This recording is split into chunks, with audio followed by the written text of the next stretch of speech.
Hey, bienvenue dans ma première vidéo mythologie. Aujourd'hui, je vais te parler d'un sujet qui, ma foi, me passionne énormément. Mais quand je dis énormément, c'est énormément. Comme tu l'as sûrement vu dans le titre, je vais te parler du mythe de la sirène. Commençons par le commencement. Tout d'abord, une sirène, qu'est-ce que c'est ? Eh bien, d'après le Larousse, dans la mythologie, elle serait un démon marin, femelle, représenté sous la forme d'un oiseau ou d'un poisson, avec une tête ou un torse de femme, et dont les chants séducteurs provoqueraient les naufrages. Ok.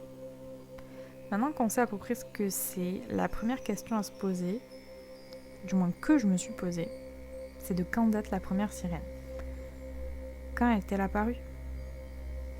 Eh bien, on sait déjà qu'il existe deux types de sirènes. La femme donc mi-oiseau, datant de la Grèce antique, et qui s'étend jusqu'au Moyen-Âge. Et la femme mi-poisson, qui, du coup, apparaît vers le Moyen-Âge et qui perdurera jusqu'à nos jours. Mais, et avant ? Eh bien, je savais que dans l'art rupestre, donc l'art préhistorique, il existait des représentations peintes d'êtres hybrides.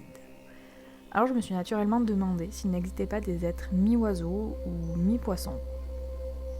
C'est ainsi qu'au cours de mes recherches, je suis directement tombée sur une fabuleuse photo d'une peinture rupestre représentant des êtres mi-poissons nageant avec ce qui pourrait être d'immenses baleines et des dauphins. Et là je me dis waouh, mais dans ma tête je me dis c'est bizarre quand même qu'aucun de mes professeurs, que ce soit en histoire de l'art ou en archéologie, ils en aient jamais parlé. C'est quand même une énorme fresque en parfait état de conservation avec pour thème le monde aquatique et les sirènes. C'était une découverte trop énorme pour que ce soit vrai, surtout en sachant qu'il n'existe que 2 grottes dans le monde abordant le thème aquatique. Il y a la grotte sous-marine de Cosquer qui est située dans les Calanques près de Marseille, au cap Morgiou. Elle est accessible par un tunnel long de 150 mètres dont l'entrée est à 35 mètres de fond. Unique au monde, cette grotte sous-marine abrite plusieurs dizaines d'œuvres peintes et gravées qui seraient datées de 27 000 à 19 000 avant Jésus-Christ. Il faut savoir que dans les grottes ornées du Paléolithique, les animaux marins sont très rarement représentés. La grotte de Cosquer constitue une part non négligeable de l'effectif total de ces figures. On y retrouve donc des pingouins, des phoques, des poissons et divers signes pouvant évoquer des méduses ou des poulpes qui ont été dessinés ou gravés dans la roche. C'est d'ailleurs la première fois que des pingouins sont figurés dans l'art quaternaire. Bien que des ossements de grands pingouins, Alca impennis de leur petit nom scientifique, aient été signalés dans plusieurs habitats méditerranéens du Paléolithique supérieur, vers Gibraltar, en Italie du Sud ou encore dans le golfe de Gênes. Il s'agit probablement de représentations du grand pingouin, encore très répandu dans l'Atlantique Nord au XIXe siècle, mais malheureusement massacré par les marins et les pêcheurs pour sa chair comestible. Le deuxième site dont je vais vous parler se situe dans le désert libyque, à l'ouest de l'Égypte, le long de la frontière libyenne. Il s'agit de la grotte du plateau de Gilf Kebir. L'art rupestre du coup apparaît dans cette région vers 9000 avant Jésus-Christ, avec de multiples représentations de mains en négatif. Vers 8000 avant Jésus-Christ apparaissent les premières gravures, mais c'est vers 4500 avant Jésus-Christ que les peintures des nageurs dont je vais vous parler et autres figures animales du site apparaissent. Sur ce plateau, on retrouve donc un massif montagneux composé de 2 cavités, la grotte des Archers et la grotte des Nageurs qui nous intéresse ici. Elle a été découverte en 1933 par un explorateur hongrois dont je vais certainement escamoter le nom, László Halmasi. Elle fut beaucoup exploitée dans les années qui suivirent dans le tourisme, ce qui a fortement mis en péril les peintures. Elle est maintenant interdite d'accès au public afin de préserver les figures présentes. On retrouve donc des figures de divers animaux, tels que des girafes, des gazelles, des mouflons, des chiens et autres animaux qui sont représentés en masse et, pour le coup, assez communes. Mais on retrouve dans la cave des nageurs, comme son nom l'indique, des représentations humaines qui ont une tête généralement ronde, un corps de couleur ocre, pour la plupart ballonné et déformé, les bras étendus parallèlement devant eux et les jambes en extension, souvent terminées par des pieds tournés en sens inverse. Ils nagent pour la plupart vers une bête hors norme, toujours représentée sans tête.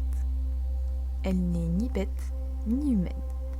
Ses pattes varient de 2 à 4, souvent distordues et parfois terminées par des sabots bisulques ou des griffes. Elle possède également une queue souvent redressée et terminée en pointe. Sur certaines bêtes et nageurs, on peut aussi distinguer des quadrillages plus clairs qui pourraient défiler. Certains chercheurs et archéologues supposent que ces représentations pourraient être liées à d'anciens cultes funéraires. Les anciens textes funéraires égyptiens valorisaient le monde des grottes. Elles étaient décrites comme séjours des morts à la fois aquatiques et liés aux profondeurs de la terre. Les textes sur les sarcophages nous apprennent que les morts résidaient dans ces grottes gardées par Anubis. Le livre de la nuit de l'Égypte pharaonique précise également le caractère sacré de ces lieux, passage obligé vers l'autre monde. Les nageurs évolueraient donc dans le royaume des morts, appelé aussi le Noun, nom de l'océan primordial. Beaucoup de textes funéraires parlent du Noun, à la fois chthonien et aquatique. Les défunts nommés NNI.W, dont je ne saurais pas dire le nom en égyptien du coup, que l'on pourrait traduire par défunt, noyé, dérivant, flottant, nageur, essaieraient d'évoluer tant bien que mal dans ce monde infernal. Voici un passage d'un de ses écrits. Ô, vous les noyés, sombrez dans le Noun, dont les bras sont à la hauteur du visage. Ô vous, dont le visage est renversé dans l'autre monde, dont les vertèbres sont dans l'eau. Ô vous qui flottez sur le Noun, comme des personnes étendues sur le dos.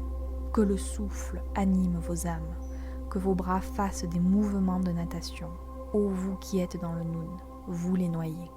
Il existe ainsi un autre mythe, décrit entre autres sur les sarcophages et le livre des morts, parlant du jugement des défunts. Celui-ci serait mené par un monstre composite, humain, crocodile, lion, hippopotame, désigné comme l'avaleur. Il existerait une formule qui permettrait de ne pas se faire dévorer. Ton nom est dévoreur, ne me mange pas. Ainsi, on retrouve aussi des écrits liés au filet. Ils seraient utilisés par des êtres cynocéphales pour pêcher les mauvais esprits nageurs. Il existerait là aussi une formule à dire à ces êtres afin de leur prouver que votre âme est bonne. Vous, pêcheurs de NNI.W, ne me prenez pas dans ce filet qui est le vôtre, vous prenez les morts affalés. Ces passages, bien plus tardifs, pourraient avoir été transmis depuis des générations par les civilisations antérieures et auraient pu être le début de ces mythes funéraires. Enfin bref, si on avait découvert une grotte ornée de sirènes, on en aurait forcément parlé quelque part, que ce soit moi en classe ou dans les médias. Ça aurait été une découverte folle. Genre. Imaginez donc ma déception quand j'ai découvert que j'avais raison. C'était un faux.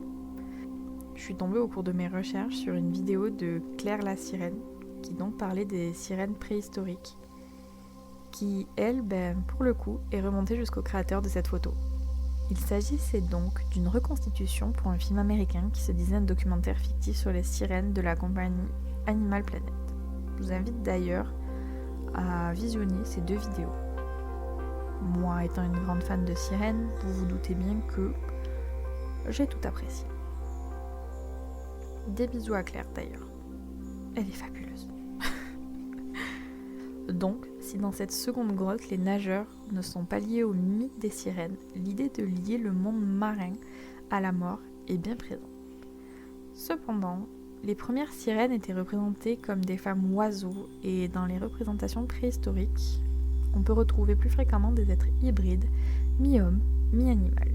En archéologie, on appelle cela la thérianthropie. Il existe donc dans l'art pariétal des êtres chimériques. C'est le cas pour les deux êtres que je vais vous présenter ici. Le premier est surnommé le dieu cornu, qui a été découvert en Ariège dans la grotte des Trois Frères. Celle-ci fut découverte le 21 juillet 1914 par les trois fils du comte Henri Bégon. Elle serait datée du Paléolithique supérieur, soit environ moins 17 000 à moins 12 000 avant notre ère, ou plus précisément lors de la période du Magdalénien. La figure du dieu cornu se trouve dans la salle dite du sanctuaire, à plus de 400 mètres de l'entrée. Il est sûrement la représentation la plus connue de Thérianthropie.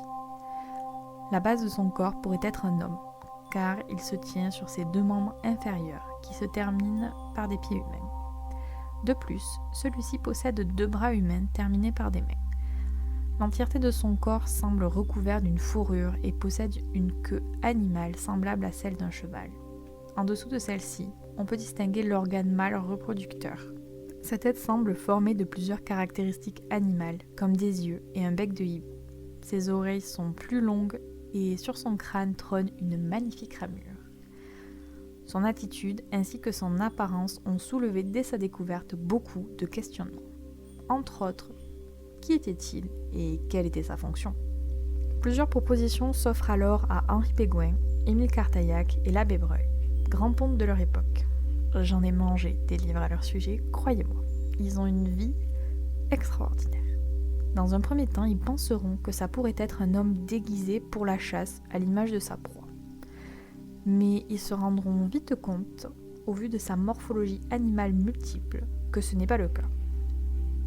Dans un second temps, ils émettront l'hypothèse d'un dieu animal vénéré en ce temps-là, ou encore l'idée d'un chaman pratiquant un rituel d'avant-chasse, avant que celle-ci soit fructueuse, ou encore un chaman, mais cette fois-ci en transe.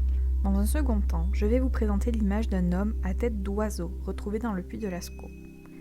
Les peintures et les gravures que renferme la grotte de Lascaux n'ont pas pu faire l'objet de datations directes précises, mais leur âge est estimé entre environ moins 19 000 et moins 17 000 avant Jésus-Christ, à partir de datations et d'études réalisées sur les objets découverts dans la grotte. La plupart des préhistoriens les attribuent aux Magdaléniens anciens, sauf quelques-uns qui penchent plutôt pour le Solutrien qui le précède, voire pour le Gravettien. Le personnage central est donc un homme dit ityphalique, d'une raideur cadavérique et à demi renversé. Ses bras sont schématiques et terminés par 4 doigts comme les pattes d'un oiseau. Ainsi, sa tête est celle d'un volatile qui pourrait être un moineau ou un poulet. Sa position pourrait évoquer un oiseau mort sur le dos, les 4 fers en l'air comme on dit. À ses côtés se trouve ce qui pourrait être un bâton surmonté d'un oiseau qui, personnellement, me fait penser à un canard de bain ou à un thermomètre de piscine. Mais bon, il existe plusieurs théories sur ce personnage. Il est accompagné d'un auroch transpercé de traits qui pourraient être soit des flèches, soit des saguets. En ayant connaissance de ce symbole de plus, on pourrait supposer que cet être serait mort au cours d'une chasse. On pourrait aussi lier à cette théorie le bâton canard qui pourrait être un propulseur, objet servant du coup à propulser les saguets qui étaient des sortes de lances.